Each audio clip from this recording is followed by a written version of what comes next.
Have you ever wanted to start your own garden but didn't know where to start? Today, I'm going to get you started on composting, giving back to Mother Earth, and it's cheap, actually little to none when it comes to finances.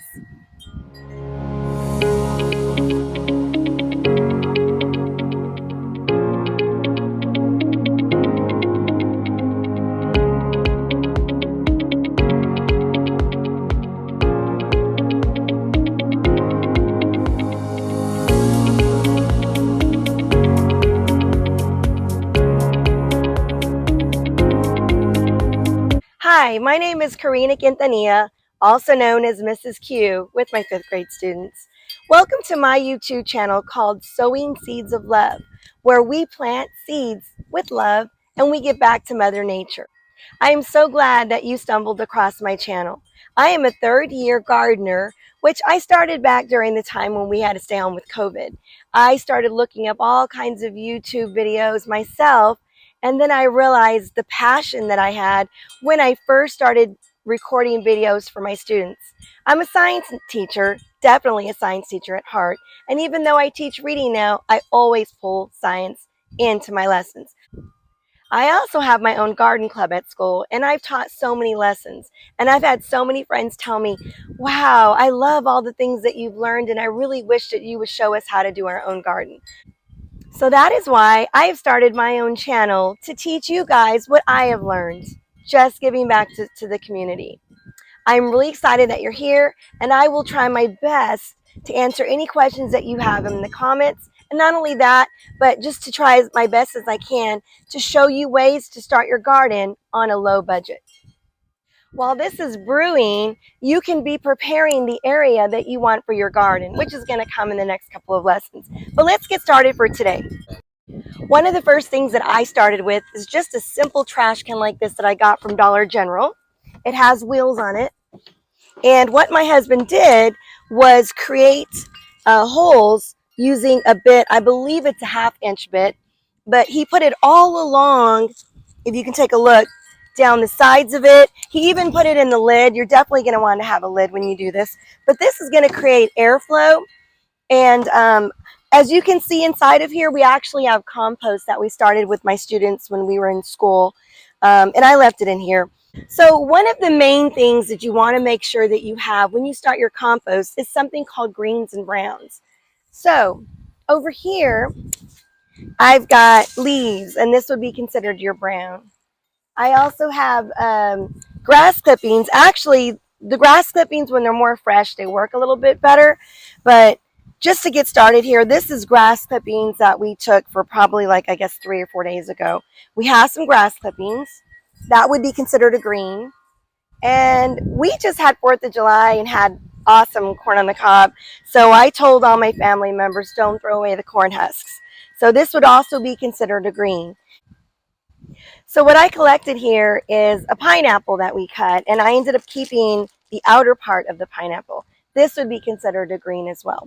Okay.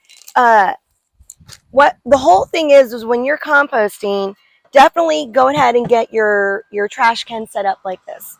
Then what you're going to do is you're going to layer your material. So going back to what I was talking about with the browns would be like your dried leaves.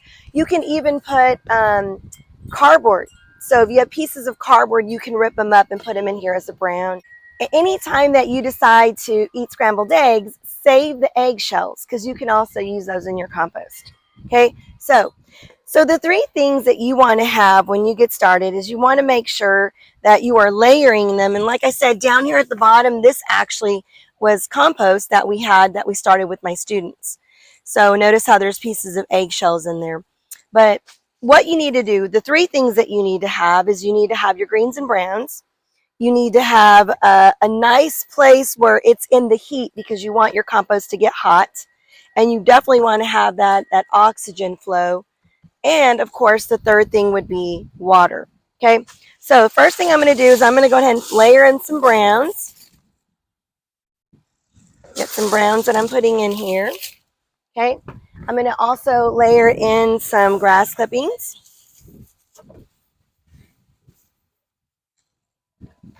Going to go ahead and add some more greens with our corn husks.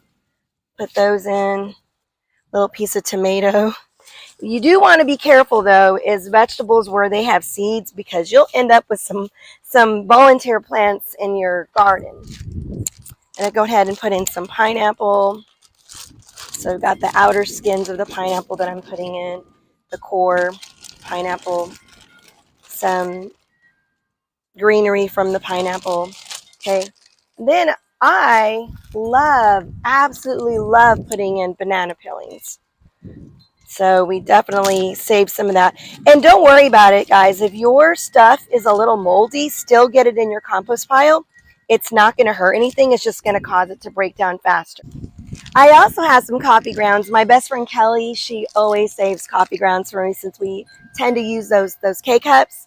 So anyways, I'm going to be putting some coffee grounds in here as well.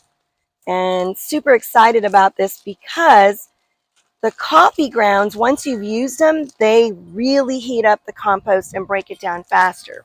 Okay, so once you get a layer of that going, then you're going to need some H2O.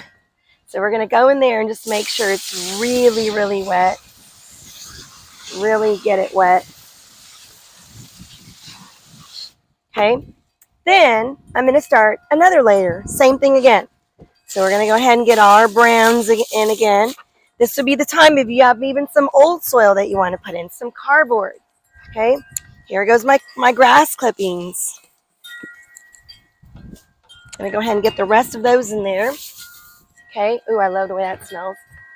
It smells very earthy.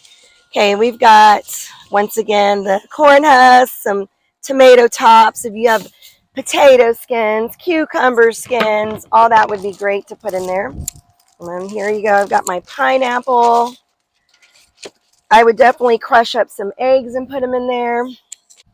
I don't have any eggshells right now because half the time I'm crumbling them up and putting them in the chicken's food. Okay, but that's a whole nother story when we talk about chickens. All right, so got all that put in there. If you have any eggs that you want to put, there goes our H2O again. Add some water. I'll get it all nice and wet. Okay, and then the final step is to make sure that you have your lid, and also take a look at the lid. We also made sure we drilled holes to keep it well ventilated. The lid will go on, okay? And then you need to put this in a sunny area where the heat will beat down on it. It will get very hot and break everything down. I would give it about 3 or 4 days, then come out, take a shovel or a pitchfork and just turn it in there, okay? So this is definitely a good way to start, and this is how I first started. Okay, this is another way that you can compost if you have a little bit more money and you want to get a little bit more fancy. My husband got this one on Amazon for me for about 90 bucks, and it opens here. And we do the same thing. You put everything in there, you make sure it's wet. I ended up taking down some green bean plants, so there's that in there. But you do the whole process in there, water it, close it up, and instead of having to toss it with your shovel or pitchfork, you just turn it every day like this. Give it a couple of tosses. So I will put this and link this if anybody's interested and want to go straight to this. I will link it in the comment section. However, if you don't have funds for that, like I did when I first started, start simple with the trash can. You will be so amazed to see how within 3 to maybe 4 weeks, you will already have compost.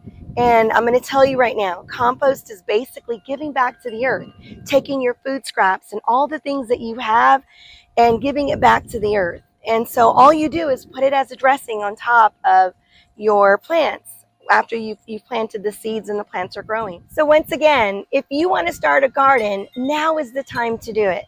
And I'm so excited that you have found and stumbled across my YouTube channel. If you like this video and want to see more like it, go ahead and give it a thumbs up and subscribe to my channel. I do have a series coming up where I'm going to talk about how to plant with love by giving back to Mother Nature. Thank you for listening and joining in on Sowing Seeds with Love, where we give back to Mother Nature. God bless. Thank you.